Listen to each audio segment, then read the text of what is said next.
बिस्मिल्लाहिर्रहमानिर्रहीम।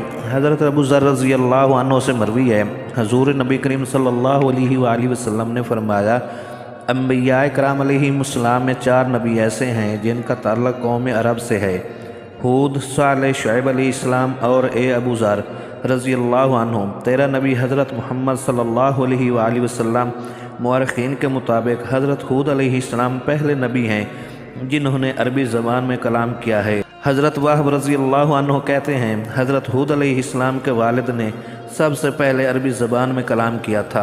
हज़रत इस्माईल अलैहिस्सलाम की आमद से कबल जितने भी अरब थे उन्हें अरब आरबा यानी अरब के असल बाशिंदे कहा जाता था, और आप अलैहिस्सलाम की कौम गैर अरब कहलाती थी जो बाद में अरबों में जम हुई। और अरब आरबा में आद, समूद, जरहम, तसम, जदलीस, अमीम, मदीन, अमलाक, जासम, कहतान, बनु यक्तान और अबील वगैरह शामिल थे।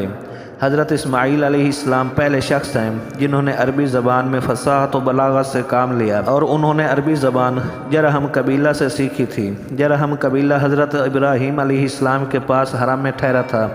आप अलैहिस्सलाम की अरबी ज़बान में फसाहत व बलागत हद दर्जा कमाल को पहुँची हुई थी। हज़ूर नबी करीम सल्लल्लाहु अलैहि वसल्लम का अरबी लहजा नहायत ही आला और फसाहत व बलागत का बेहतरीन नमूना था।